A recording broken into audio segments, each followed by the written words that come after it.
Hello and welcome to this section. In this section, we are going to be working on DOM selectors for multiple elements. In our last section, we worked on DOM selectors for single element. Now, what do we have to do here? We have quite some methods that we are going to be working on for multiple elements, how to get multiple elements, how to access multiple elements with these particular selectors that we're going to be working on in the course of this section. So firstly, we are going to be working on get elements by class name. So we have document dot get elements by class name. Okay, so firstly, let's declare a variable for items. Then we access it by using the document dot get elements by class name. So don't forget, there must be an S. Okay, so we get elements by class name. Now let's open in parentheses. We're going to be using the list hyphen group hyphen item. Okay, so basically this particular method, the get element by class name, doesn't require us to have a dot. Okay, it doesn't require a dot. Just put in the class name that you have on your element, on your document, and you're good to go. So we have items right here. Okay, so put a semicolon at the end of the expression. So let's reload this. You will see that this gives us an HTML collection of the items that we have here. Okay, so yes, moving along, this is highlighting on the UI. So we see all this we have here. So that's how we can use to access all the elements, all the items that we have in the element. We use the get element by class, and also we can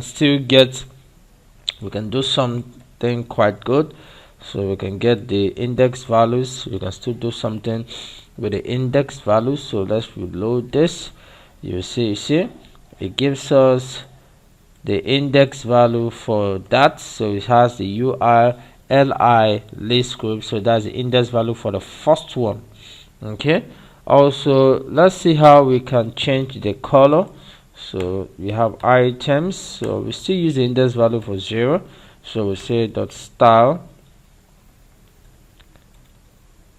dot color, what's that, dot color, and we give it red.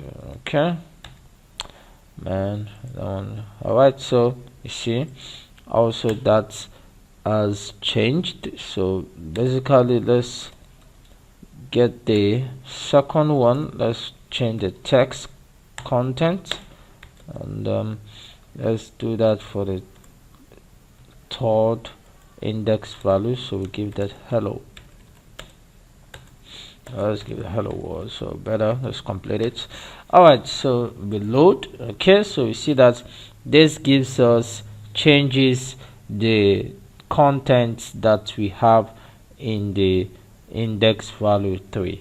Alright, now let's move on to something very nice. So what we have here is globally declared variable, and this list group item is globally declared. So what if we have we try to access only what we have inside this particular list? Okay, so we can also do something like this. We just create a constant. We have list items. We assign this. So first of all, we get the UL. So document dot let's use query selector. Okay, so we're getting the UL. Then we add up the get element by class name. Okay, so what class is, we have the list group items. Okay, so we have the console log, so we have the list items. All right, now what's the difference between what we just did and what we are having here? So we have the list group, the HTML collections, so we have the list items. Now if you look at this, let's come down it and let's put a div here so we can see the difference between the two of them. So dot list group hyphen group item, so this is test. All right, now let's go back, let's reload. All right, so we see that this has what we call test. Then if you look down here,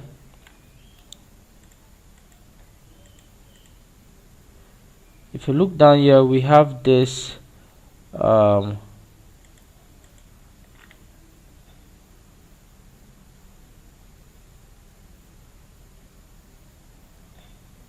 query selector. Okay, what's going on with my code? So let's check what's going on. List group item. Okay, sorry for that. So we omitted, we added an S, which is not supposed to be. All right, now if you look down here, the first one has, this is globally declared. Okay, and this is now globally the UL. Then we are accessing only the list group items that we have on the UL. That's what this second one is all about. So if you come down here, we see that we have collection HTML collection 5, but this one we have HTML collection 6. Okay, that is to say this one is a globally declared variable. So the list group item here is globally declared, but this second one here is locally. Okay, we are just trying to access only the methods that we have inside the UL. Okay, even that's the reason why as I added this test with the list group item, the second one gave us 5. Okay, it's giving us 5. That is to say that it's only seeing the list group item inside the UL. Okay, while the first one is seeing every list group item that we have on that document. All right, so we can still do something like this, trying to get the locally access the classes that we have locally inside this URL. All right, so that's it we have to do for the class, the get element by class name. So let's move on to the get element by tag name. So we have get element by tag names. All right, so we're going to copy what we have here. Okay, I'm going to copy what we have there, and then we're going to paste it here. Okay, so we'll comment on this, we don't need it anymore. We'll comment on this. All right, now this we're going to change this to li. Okay, LIs. Okay, so this we are trying to access the tag name for li. Okay, so I'm going to comment this for now. Now I'm going to pass in the li right here. Okay, so we're good to go. Let's get the result of this. So li is not defined, so we omitted s. So let's try that again. Okay, oh sorry, this is a tag name, get elements by tag name. All right, so you see the HTML collection of all what we have here. Okay, still the same thing that we have is with li. with a class of list group items. So if I remove this, that will give us the console to get the index value for 1. Okay, so that will give us this list group item. See, I mouse over on it, it's highlighted on the first one. So let's remove this. We don't need it anymore. We just use that to explain what can be attainable in the list group. Okay, so we have this. Now let's remove the comment we have here, and let's change this to allies. Okay, so what do we have here? We change the color, so you see that there is a style color for red here. Okay, and also let's change the content. So let's say li does test content, then you see what happens there. So you see hello world right here has been changed. All right, so that's it about that. So let's see how we can use this. And basically what we have to do here, this is an HTML collection.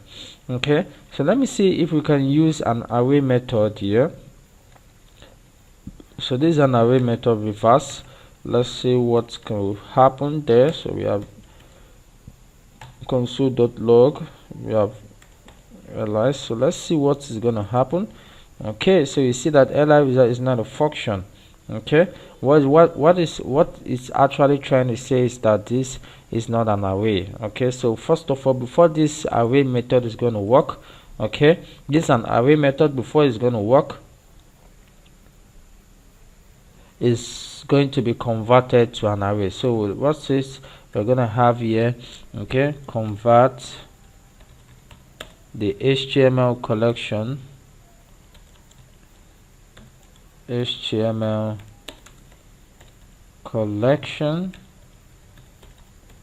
to an array. Now how do we do that?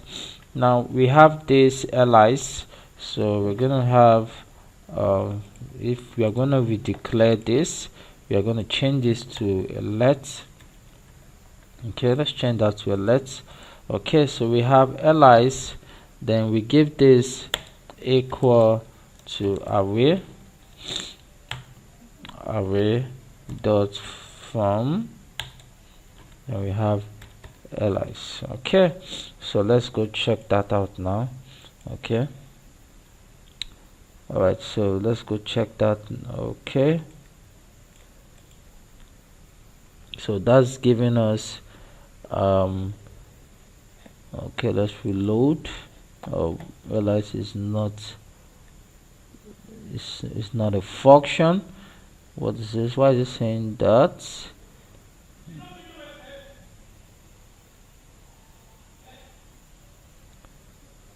It's not a function.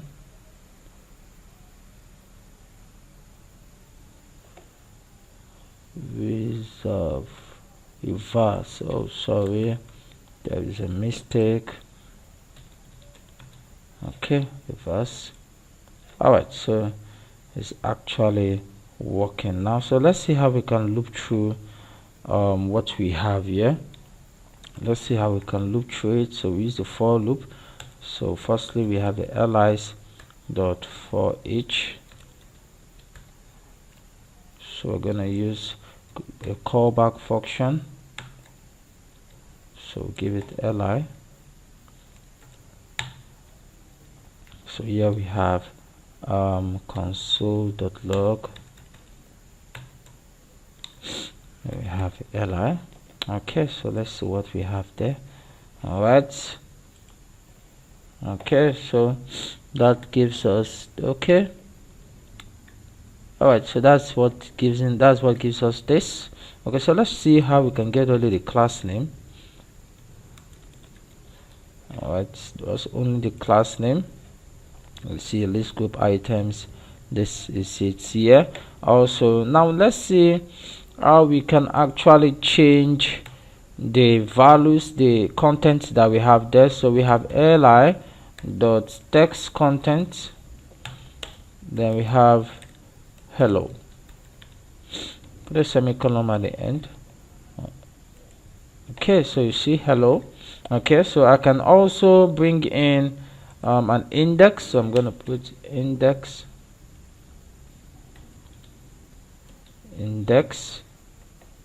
Alright, so I'm going to take this off and use a template literal. Okay, so I'm going to use this, put an index. Alright, so put a colon, so hello. So this will give us the index values of each of the list items that we have here. So you see that, yeah, so you see that this is actually bringing it out in the reversed index, okay, because of the because of the array method that we have here. All right, so this is how we can actually access and select all the items and change all the items in the list. So I think I told you about this multiple element selector. So this is what we can actually achieve doing that. We using the single element method, we are not able to do such, but the multiple elements selector can help us to actually achieve this. Sorry. Now let's move on to the last one that we have for this section. It's the query selector all, query selector all, query selector all. So this is a very powerful tool, but this returns a node list. So using the query selector all, it returns a node list. So we don't have to do any convert. We don't have to convert to an array for it to actually access it. We don't have to convert to an array, so we can actually loop it directly without converting an array, converting to an array using the query selector all. Now let's move on. I will comment on this. All right, so let's comment on that. Now let's move on to this. So firstly, we are going to have we're going to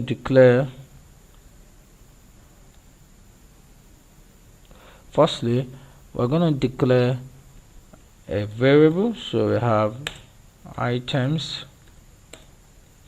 equals to document dot query selector all. Now I'm gonna use, we can use we can pass in the list as the UL. So I'm going to be passing the UL dot list group hyphen group, and also I'm going to be passing the li the list hyphen group items. All right, now I think I see an error here, so this is not an hyphen. Okay, so let's put a semicolon at the end. Then how do we access this? So we have console.log. I have items here. All right, so let's go check what we have here. Okay, so it gives us the list items. Okay, so what am I actually doing here? I'm passing in the UL with a class, okay, and li with a class, so we can actually pass it that way also. Okay, so I'm just trying to show you what we can, how we can actually what we can actually achieve using the query selector all. Even with the query selector, we can actually do this. So the query selector or query selector is a very powerful tool. You can pass in any anything, any item, any element inside of them. So it's a very powerful tool. So in our last session, I talked about using the okay, let's try to loop through them before we move on to what we talked about in our last session, trying to do the even and the odd. Let's try to loop through them first of all. So I'm going to copy what I have here, copy. So I'm going to list it, put it here. So I have items, so we're going to loop through this now. So paste it there. Okay, so put a dot here, separating it here. So I'm going to change this to, okay, let's leave it that way. Okay, so I have we don't need this, so take this off. Okay, now let's do that. All right, so you see that there is no need, we didn't have to actually convert to array. Before we achieve this, we didn't have to convert anything. We just use the for each because it's a node list. Okay, so the node list is quite different from the HTML collection. All right, so the differences is that the node list, when using the for each, you don't have to convert to an array, but the HTML collection, when using the when you want to loop using the for each, you have to convert it to an HTML to an array before you can be able to loop through that element. Now let's move on to, let's try to do something really cool with this. So we talked about the pseudo class we have for the nth child using the odd or the even. So I'm just gonna make this look so nice. So first of all, let's declare a variable for li odd. So I'm gonna have document dot query selector or. Okay, so let's put that sorry, so we have li nth child. So let's put that here. Okay, put a semicolon at the end. So copy paste. I'm gonna change this to even. So this is also an even. Okay, all right, so what are we gonna do now? So we're gonna have here li odd dot for each. So I'm gonna put a callback function here. Okay, so we have item. All right, so we're gonna have this here. So we have item dot style dot background color. What's going on there? The background.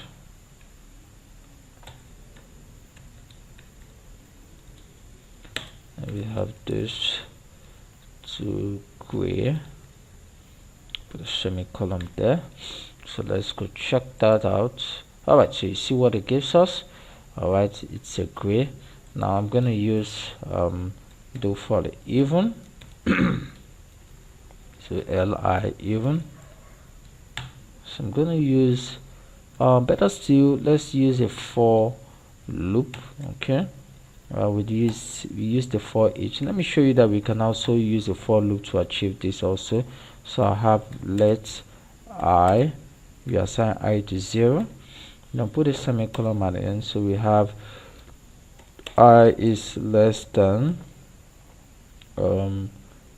li even dot length.